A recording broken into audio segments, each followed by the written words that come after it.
Banaye kati kuno okuyiga kugenda eri ba director ba makampani mwena abalina amakampani nga mutwala abaana ebweru mwawule wakati wa criminal justice ne civil justice.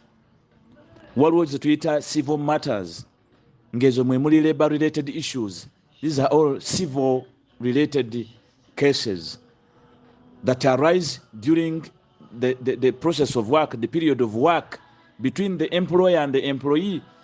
These are commonly civil matters. Yes, sometimes criminality can occur within the working period. For instance, singa mukama w'omwana amukwata n'amutemako omutwe, amukwata n'akola ebikolwa ebiri illicit n'amugyamu ensigo nga temutegedde, amukwata n'amukuba n'amutulugunya, you understand? Now that extends to criminality.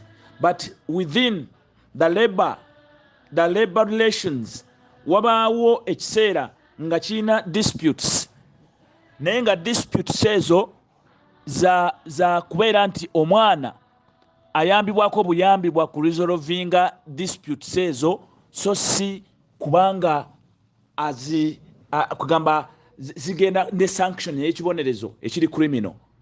Abasinga mu mmwe mulowooza era mukoze ensobi nnene nnyo mu kutwala abaana ebweru nga mubalaze nti kyonna ekinaba kimutuuseeko, akazibu konna abakamutuuseeko ng'ali mu nnyumba ewa mukama we, it is totally criminal. Therefore, the only resort is calling police, is running to police. Even when Saudi Arabia eba providing labor court oba ministry ya labor neba providing disputes gye musobola okugenda mu resolving oba muwabe disputes ezo, most of you, the company directors, have not recommended your own to always seek redress that way. You've instead used a short way, in short terms, nti duka ku police bwe biba biganye, without first assessing which kind of complaint does this employee raise. The employee is raising which the boss has done what? Which complaint is my girl complaining? Before I tell this girl to run away, have I done enough to mediate, to support? Do I qualify? Am I capacitated to enter into this dispute? Because most of the disputes ensonga lwaki muziddukamu ne muzimaliriza as if they are criminal matters. Reason nti mumanyi muli compromised. At the end of the day, you cannot just go direct to call this boss and listen in about this dispute. Muchimanyi bulungi nnyo ntokisobola. Those who can do it, they can easily be blamed by your counterparts at the office. Nti office ye jakunenya lwaki wasinzidde Uganda n'oyogera ne boss. You left that responsibility to the office in Saudi Arabia. Which office in Saudi Arabia? Nga nammwe zibasinya akayiri gombe n'okubasasula ssente zammwe eza commission tezibasasula. Oyomba ne office n'osulawo. Okiwulira? Nga gwe gy'osuubira nti egenda mu dispute y'omwana. Office ey'omuwarabu nga naawe kennyini yakulyaza amaanya. Kati osuubire nti office yemu yakulyaza amaanya egenda ewolereza omwana gwe balyaza amaanyiza. This is where we are coming in to ask you for a third party who should be always responsible for these workers to enter into their issues, whether minor or hard. But this body should be responsible to oversee that, whether you have a license, whether your license has been suspended, whether you are available or not. At any time, this body to be responsible to come in neutrally to look at these sides without you being blamed. Why did you call my partner? Why did you call my boss? Why did you call ABCD when we already paid you off? Because zino company is Saudi Arabia ziba zabasasura on behalf of the other bosses. Therefore, you have got no audacity to call their bosses. You have got no audacity to call these bosses. This is where the dilemma begins. That you have left Ugandans to die within these houses, or you end up misleading them to end in Sakan, to end in deportation centers, to end at the police, because this is the only mechanism you have. commanding a girl to commit a wrong. You have become a bunch of accomplices. Recruitment agencies. You have become accomplices. You have become a bunch of these accomplices that do aid workers to end up doing the wrong. Right from home, the way you tame them to rebel, knowing, because much money, we know you are human beings. Olusi musympathizinga n'abaana bano nga mukimanyidde ddala nti omuwarabu si mwangu kyokka ate bwe mumala sympathizinga nabo, surprisingly you don't stop from exporting them.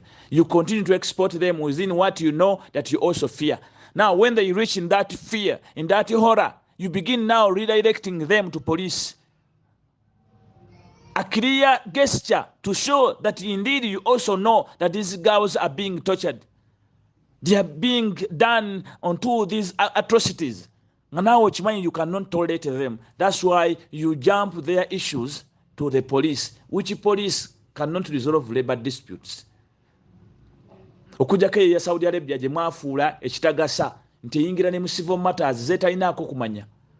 That's where our own have ended up being deported when they are not. They have lost contracts when it was not the right way to go. Some of them have been given injustices because tamanyi chazaako. Owa police ajja kukozesa amaanyi mangi to resolve a labor dispute. Nolwekyo njagala obayigiriza mwawule mmwe kennyini ba director b'amakampani olw'oba okubanga mwe mulina endowooza yammwe ey'okutunulira business mwerabira ebintu bino. Bano bemusindika bakozi basobya, bafuna okusomozebwa, balina obunafu, and they can also infringe. So how do you strike a balance without damaging or okugamba okuinfringinga ku mulala? Besides, do you think you are fit to be their defenders? You are not fit. Do you think you qualify to be defenders of these workers you have already exported on a profit? No, you don't. But because you want to insist to do it, this is where we are continuing to register these cases. Because mwe mwagala okusigala mu kintu kye mmanyidde ddala nti mukinaako kusobola busobozi. Mwe mwefune nti mukisobola naye nga ate temukisobola. Mukikola mu bukyamu, abaana mubawala mu bukyamu. Omwana yandeetaze okuwa counseling, ayinza obutabuliriza counseling yo, sinakuyinza butagiwuliza, tajja giwuliriza. Ebbanga lyamala nga kiwamusindikamu kijaaminze, tagenda kuddamu kuwulira by'omugamba. So nga ate n'abandi abamu mubeesamba. Ajja n'akusaba obuyambi nga kyakwagalamu kuwulira kigambo kyo ekimubudaabuda. Naye agenda okwekanga oluusi n'abagezaako obbabudaabuda ng'omubudaabudira mu bulimba. Toto utopia nga tebiriyo. Just omulimbalimba abeerewo kumba asigala mu kubonaabona. It should be that counseling that is real, that touches their life in reality and serves their claim. I mean, the expectation of their claims. Omwana wagamba nti sirya mmere. Your counseling should not be beerawo gumiikiriza siiba. No. What they expect out of you, you can still be patient and work with that boss. However, we are going to talk to that boss to give you food from today. That is the counseling these workers need. Not you telling her, babata kuwa mmere, yambala uniform. Kwata ensawo yo, wechange change mukao. Duka, gende ebweru, kwata polisi, ekutwale. Gendo ite polisi. Can you imagine? Namwe ne mutula mu ministry ya gender, mwabakulu abali ministry ya gender, and you end our own at such an exposure. You keep sending them every day. Nga mweyendowooza ya mwe. Ngamba abakulu abali ministry ya gender. Nga mulisolvinga bwe mutu ensonga z'abakozi. Polisi gye zigwera. Neze Uganda eza notu zigwera ku polisi. Zigwera ku polisi. Abakozi be Uganda ba public servant. Ba servants abali under Minister Muruli Mukasa. Bonna bonna ensonga zaabwe zigwera ku polisi. Or they have their own unions where they meet and resolve their matters civically. Because these are civil matters. You know? Name mulowooza abamu abagende Saudi Arabia is going to keep ending them into incarcerations.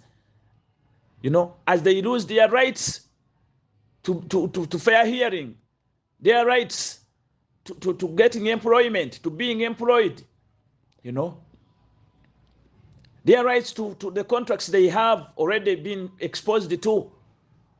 Baba denied. Never maliza nga mbavuze supidi kulwokuba bambi tebamanyi.